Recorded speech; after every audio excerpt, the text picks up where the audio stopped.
Hey everyone, welcome back to the channel. Today I'm going to show you how to build a fully automated approval process right inside Smartsheet. By the end of this tutorial, you'll know exactly how to set up a workflow where requests automatically go out, review decisions come back, and your sheet updates itself, saving you tons of time compared to doing things by hand. If you want smarter, faster approvals in your projects, this one's definitely for you, so let's jump right in. First things first, you need to make sure you already have your data in a Smartsheet grid. This just means your list of requests, tasks, or whatever you want to automate has to be entered into the sheet. If you haven't done that yet, take a minute to set up your columns and add a few sample rows. Think of this like laying the foundation before building a house. We can't automate what isn't there, right? Now that your data is set, it's time to add some automation magic. At the top of your Smartsheet page, find Automation. That's where the engine room is. Click on it and choose Create Workflow from Scratch. This lets you design the exact process you want, rather than using a preset, which means maximum flexibility. The first thing you'll do is set the trigger for your workflow. Triggers are what kick the automation into action. For approvals, we want the process to start when something changes in the sheets, say, when a new request comes in or someone updates some details. So choose the option when rows are changed. This ensures your approval workflow only activates when there's actually something new or updated to review. Next, specify which column is important for the approval process. For example, if you have a column called Status or Approval Needed, select it here. If you want the workflow to trigger whenever any value is added to that column, go ahead and set that condition. Think of this as telling Smartsheet, hey, whenever this column changes, I want you to pay attention and take action. Now we get to the heart of it, requesting approval. Click Add Action and select Request Approval. This will send out an approval request notification to the people of your choosing.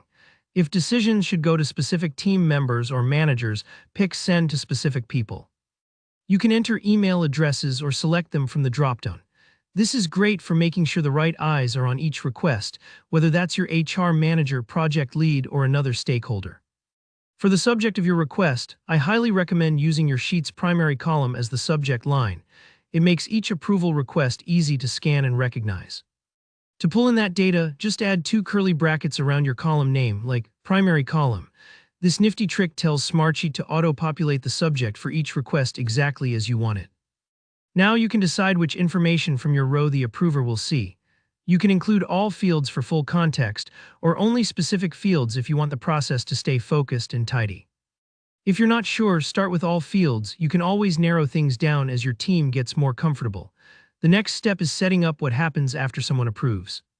Click If Approved, then add an alert again. You can send it to the same or different people, keeping everyone in the loop. After that, add another action to change a cell value, updating your sheet to mark the request as approved. This way, your records stay current without anyone having to chase updates. Now, it's only fair to handle the case when a request gets declined. Still within your workflow, add an action for if declined. Send an alert again to whomever needs to know, then set the cell value to declined. With just these steps, your approval process becomes super clear and traceable. You'll always know the latest status at a glance. If your workflow needs even more actions, maybe you want to notify additional people, update more fields, or trigger further automation, you can add those in too. Smartsheet gives you loads of customization. When you're happy with your approval flow, just hit Save. And that's it. Now give it a test run with a sample row and see how smooth things happen.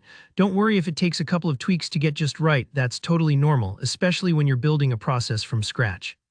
If this tutorial helped you out, please give the video a thumbs up. And if you have any questions, drop them in the comments. I'm always happy to help. Subscribe for more hands-on Smartsheet tips and tutorials. I'll see you in the next video.